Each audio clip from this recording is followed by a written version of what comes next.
Each year, roughly 60 college juniors across the country are awarded the Harry S. Truman Scholarship for pursuing a career in public service. This year, a Noxubee County native joins the short list of Truman Scholars. Service has been a part of Jakia Bryant's life before she ever stepped foot onto Ole Miss's campus. When she finally walks the stage to receive her undergrad degree, the Truman Scholarship will turn graduate school and her dream of creating equity within the healthcare industry a reality.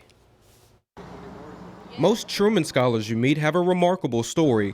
One of those people is Jakia Bryant. Bryant's journey to pursue a career in public service started when she was just a little girl. She watched her mother tend to patients at the Noxubee General Hospital. My dad died when I was 9 years old, so I would spend a lot of time in the hospital. Everybody at the hospital where my mom used to work, they were my second family, so they did play a huge role in me being so interested in the healthcare field. That interest continues to grow every day. Eventually, Bryant would study public and community health at the University of Mississippi. But before heading to Ole Miss, Bryant made sure to be involved and do service around her own community first. While attending MS in Columbus, Bryant created a nonprofit organization called Project Powerful. My first project that was in Noxubee, it was called Operation Gratitude.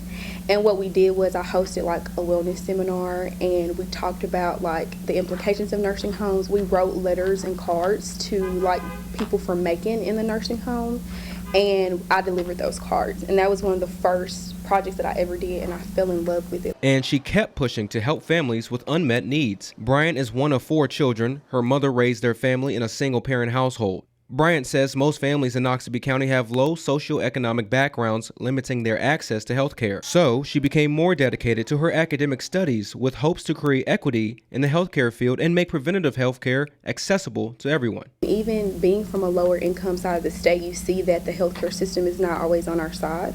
So sometimes people experience chronic diseases, or they don't have access to certain resources, or they don't have health insurance because Noxubee County has almost 50% poverty rate. One could agree. Bryant's commitment to public service makes her an outstanding candidate for the Truman Scholarship Award. She says her recent success would not be possible without the sacrifices her mother has made. So we gave her a call. I'm very proud, and I'm sure if this makes her happy. She just lost her grandmama, so I'm sure she's her grandmama is very proud also. Because she had a great grandmama, so I must throw that in there. Now, Jakia plans to attend the Johns Hopkins School of Medicine after graduating from the University of Mississippi.